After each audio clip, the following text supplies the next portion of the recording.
নির্বাচন কমিশনার আনোয়ারুল ইসলাম সরকার সহ এই নির্বাচন কমিশনাররা একটি গুজামিল দিয়ে বর্তমান আসন বিন্যাস করেছে। অত্যন্ত দুঃখের সাথে বলতে হয় যে এরা প্যাট্রোনাইজ করছে। আমার মনে হচ্ছে এই আসন বিন্যাসের সময় রাজনীতিবিদ যারা রয়েছেন তাদের সুবিধা গ্রহণের জন্য তাদের কাছ থেকে অর্থ সংগ্রহ করে তারা আসন বিন্যাস করতে পারে, নয়তো এই সীমানা পুনর্নির্ধারণ নির্বাচনী রেগুলেশনের মধ্যে রয়েছে, রুলসের মধ্যে রয়েছে ভূখণ্ডগত অখণ্ডতা। অত্যন্ত দুঃখের সাথে বলতে হয় এই নির্বাচন কমিশনাররা ভূখণ্ডের অখণ্ডতা বিবেচনা যদি করেই থাকে, আপনারা জানেন গাজীপুরে 5টি আসন ছিল, 6টি আসন করেছে, ইটস ওয়েলকাম। তারপরে আসন বিন্যাস করা হলো। এই ধরনের ঘটনা ঘটিয়েছে যে একটি থানার মধ্যে 7টি ওয়ার্ড, সেই ওয়ার্ড থেকে একটি ওয়ার্ড 2টি ওয়ার্ড একটি আসনে সম্পৃক্ত করেছে, 5টি ওয়ার্ড অন্য আসনে সম্পৃক্ত করেছে। অত্যন্ত দুঃখের সাথেই বলতে হয় এখন তারা কি করছে, ভূখণ্ডের অখণ্ডতা মধ্যে দিয়ে এক জায়গা থেকে আরেকটা আসনে গিয়ে তারপর আবার তার আসনে যেতে হবে। যেমন গাজীপুরের পূর্বে যে আসনগুলো বিন্যাস করা হয়েছিল সেই জায়গায় 1 থেকে 6, মহানগরের 1 থেকে 12 এই ওয়ার্ডগুলো কালিয়াকৈর এক আসনের সাথে সম্পৃক্ত ছিল। তারপর 12 থেকে 33 পর্যন্ত 2 আসনের সাথে সম্পৃক্ত করা হয়েছে।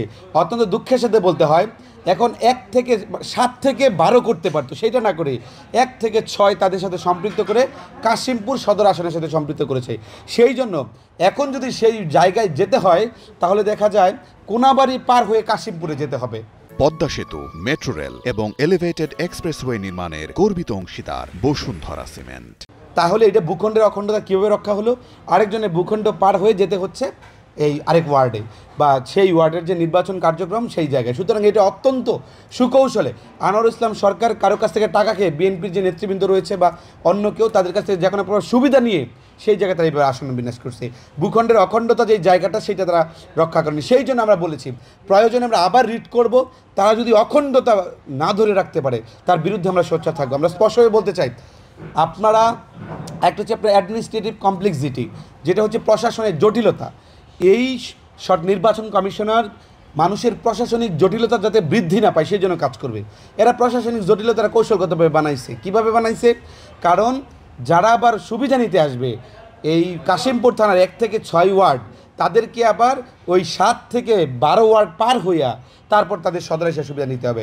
আরেকটি আসনের এই ওয়ার্ডগুলো পার হয়ে আসতো। তাহলে কেন করতে 7 থেকে 12 সাথে সম্পৃক্ত করতো, কোনাবাড়ি করতো। তার মানে অন্তত সুকৌশলে একটি কৌশলগত চাল হিসাবে তারা আসনটাকে এইভাবে বিন্যাস করেছে।